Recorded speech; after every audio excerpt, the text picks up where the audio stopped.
Genesis 22 begins with a detail Abraham never hears. Verse 1 tells us, God tested Abraham. We know it's a test. Abraham doesn't. Think about that.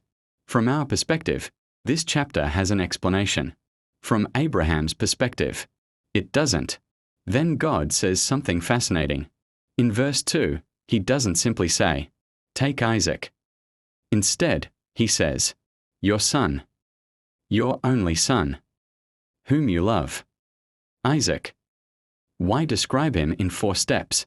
It's almost as if every word increases the weight of what's about to happen.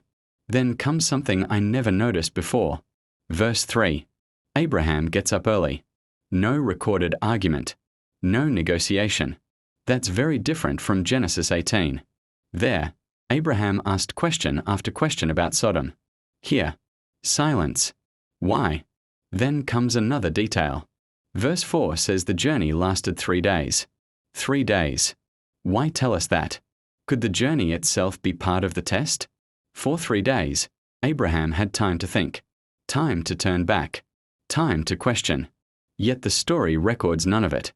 Then Isaac speaks. In fact, his first recorded words in this chapter are a question. Where is the lamb? I've always found that interesting. Because if you keep reading, a lamb never appears. A ram does. Verse 13 says Abraham sees a ram caught in a thicket. So why does Isaac ask about a lamb? But the story provides a ram. Is Genesis inviting us to notice the difference? Or is it simply a detail? Then another pattern stood out. Isaac carries the wood up the mountain. Abraham carries the fire and the knife. Could that detail be there for more than historical accuracy? Could it be quietly pointing us toward a pattern the Bible develops later? Then comes the moment everyone remembers. The angel stops Abraham. At the very last second. Why wait that long? If Isaac was never going to die, why allow the moment to reach its highest tension? Then Abraham names the place. The Lord will provide. Not, the Lord explained. Not, the Lord prevented. The Lord will provide. Provision becomes the defining theme. But what exactly was provided?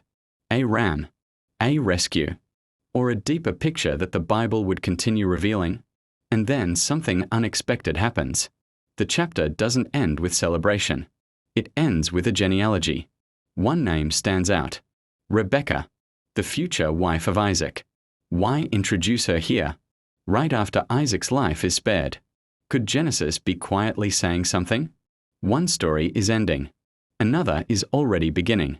Which makes me wonder if the biggest question in Genesis 22 isn't whether Abraham would obey. Maybe it's the question Isaac asked.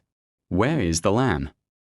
Because even after the chapter ends, that question seems to echo. What do you think?